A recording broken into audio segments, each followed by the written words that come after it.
Dracula. We know him, we love him, and yet we know he must be slayed to protect the people of the world. And to be frank, Dr. Van Helsing in the actual novel didn't do a very good job of that. He knows about vampires, which is a step up from everyone else in the novel who doesn't believe they exist, but he's never met one before.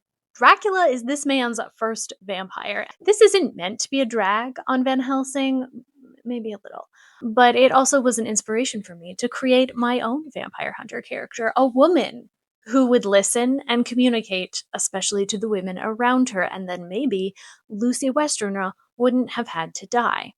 I'm your village witch. You can call me Lindsay. Come with me while I design and create a Victorian-inspired vampire hunting costume, complete with a vampire hunting kit and a little field trip to the local cemetery. I was already pretty familiar with the clothing of the 1890s, and I chose to set this character in the 1890s because Dracula was published in 1897. I was particularly inspired by this image of American actress Bessie Tyree from 1894. She's wearing what is called a bicycling suit. This was a real thing that real women wore, not just a costume she wore on stage, and they wore it for bicycling or other strenuous outdoor activities. Now, not every woman who wore one would wear the trousers. They were kind of controversial, but I think my vampire hunter would absolutely wear trousers given the opportunity. So that's the style I went with. Once I had gathered all of my inspiration, I chose fabrics and I found some patterns. My fabrics here are mostly from Fashion Fabrics Club. They are suiting weight materials, mostly in polyester because I was on a budget. Wool was not an option for this outfit. And then the blue vest fabric was from Joann's. I bought that like a decade ago. The first step in this making process was actually the undergarments. Pretty much all period costumes require some kind of specialty undergarments. Now, I decided to make combinations, which is the chemise and the bloomers all in one garment because I'm going to be wearing pants, so I wanted to keep that as streamlined as possible. And over that is my already existing 1890s corset. It is modified from the red-threaded 1860s corset pattern, and I love this corset. It's lightweight, I can move around in it, and I think it gives me a really nice silhouette. Next, I started in on the mock-ups. I used patterns from Laughing Moon and Black Snail for the shirt and the pants, and I will link those below in the notes. I did mock-ups because, like most people, I am not perfectly proportional, so I usually need some kind of modifications to patterns I work with. The pants were actually fine right out of the envelope. I just had to shorten them a little bit. And then the shirt itself was great. I just had to make some modifications around the shoulders because I have quite narrow shoulders compared to the rest of my frame. The shirt was pretty straightforward. I cut it and sewed it together according to the directions, but I did make a few modifications. I shortened it quite a lot, and then I also gathered it in at the waist just to help it stay tucked in nicely. You'll also notice that I use a combination of modern techniques such as serging, and then I hand finish where it will be seen or where I think it will make the garment look nicer. In this case, that was mostly the collar and the cuff.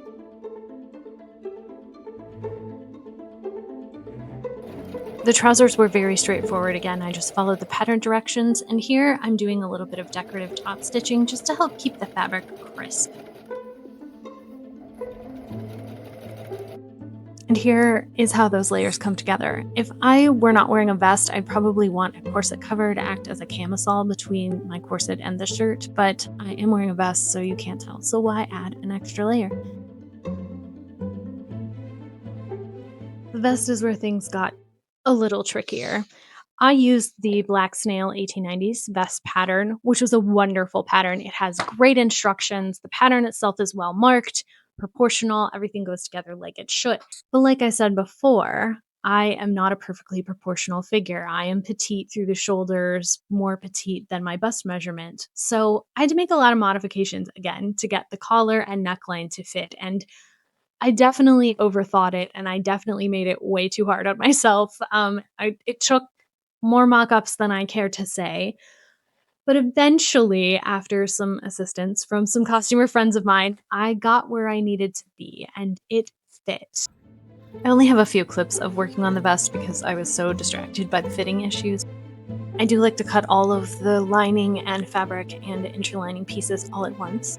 And there were hours of hand sewing on this vest, and I did use tailoring techniques, but I'm going to talk about those a little bit more in depth when I show you the jacket.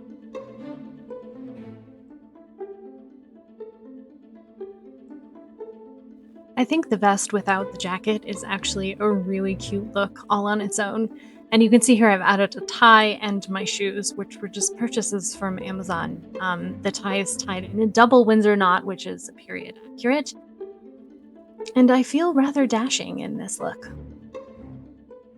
Now, the jacket. After having been through all of that with the vest, the jacket actually ended up being a little bit easier. I drafted my own pattern for the jacket. I just couldn't find a commercial pattern that I liked enough that really suited what I had in mind. So I took my already existing 1890s basic bodice pattern and extended it, kind of merged it with pieces of the vest pattern, and I followed a diagram from a period tailoring manual to get all of my correct style lines.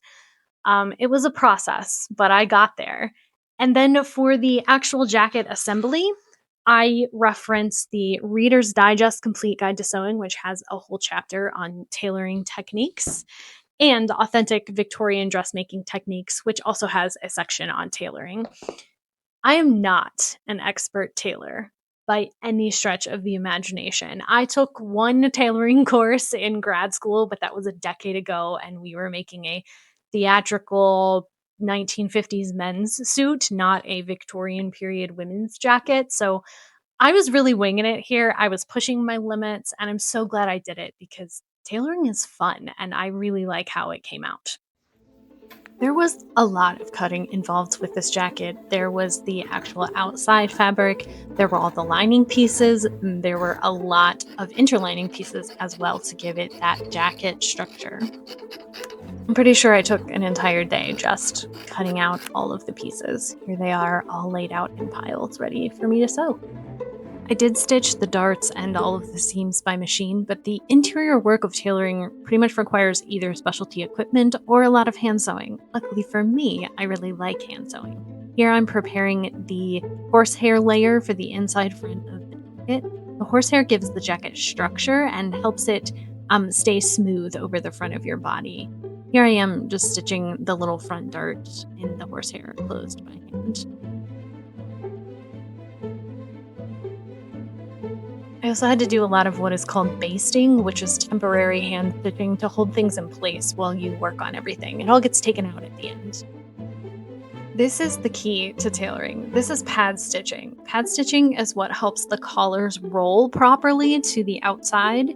And here I'm working that stitch on the lapel of the jacket. And you can't see it here, but on the back side where it's going through the exterior fabric, I'm really taking tiny couple of thread stitches, so you can't see it in the finished garment.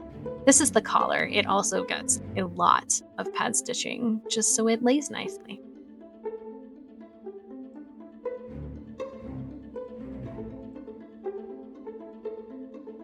Once all the structural pad stitching is done, I cut away all of the seam allowances so they wouldn't cause bulk when you add all the seams together. But then to keep everything smooth on the inside, you have to stitch those edges down before you start seaming all the pieces together.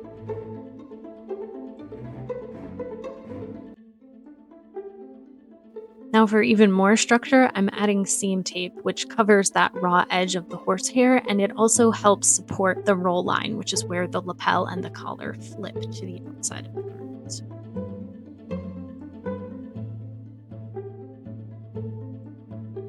I also added a few extra layers of horsehair right above the bust next to the arm size, so it would have a smooth line going from my bust up into my shoulder. I also added shoulder pads because, again, I have tiny shoulders.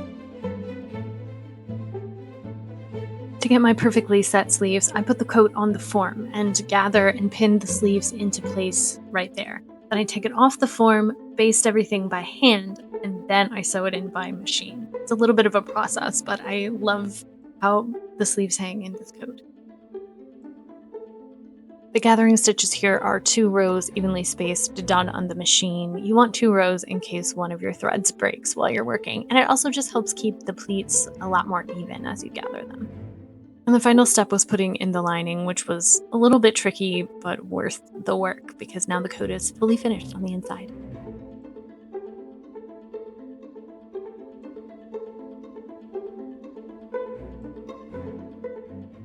And now for what's probably my favorite part is the vampire hunting kit.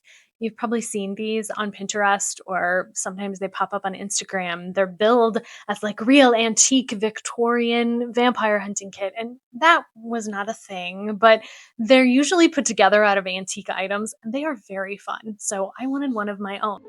I started with just a wooden box that I purchased off of Amazon. It had a handle and a clasp, which were my main requirements. I would love to do this with an antique box at some point, but I have yet to find one that's appropriate.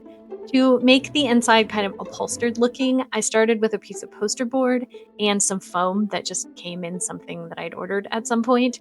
And then I glued the foam down and fit everything, making sure that it would go back into the box. And then I'm going to cover this with velvet drawer liner, which is a peel and stick product. I also found this on Amazon. And this worked way better than it had any right to.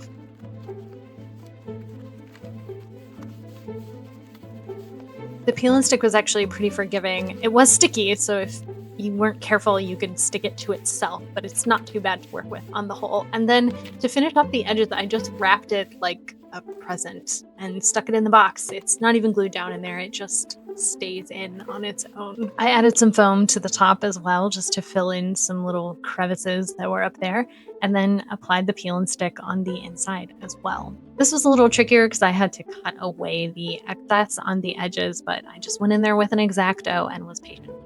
I wanted some things to sit in the top of the box, so I created a strip of that peel and stick drawer liner and then pressed it down with tacks and glue to make little loops to hold those objects. My stakes are just dowel rods that I picked up at the craft store and cut to length. And then I had some help from my father-in-law to do the majority of the sanding of the ends. He has some big sanding equipment. But I did use some sandpaper by hand to refine it a little bit at the end. And then I stained them with gel stain. I did a messy job. I've never stained anything before in my life, but I think they look really good, kind of weathered and messy. And then for a final touch, I had Mrs. Village Witch, who does wood burning, would burn some cool designs into the end of the stakes.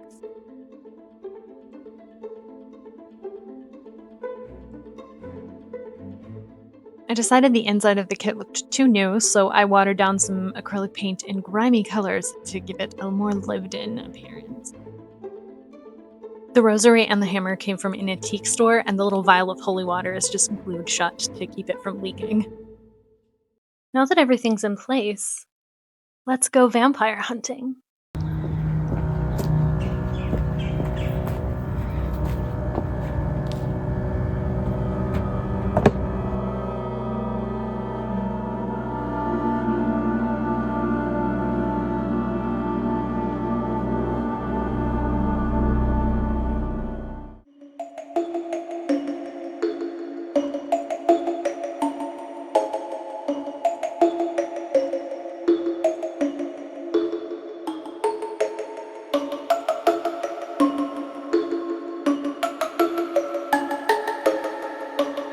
Helsing. Well, he's knowledgeable, but if they had had me when Dracula showed up, I don't think Miss Lucy Westerner would be dead. I was busy though. I was in New Orleans. That was a mess.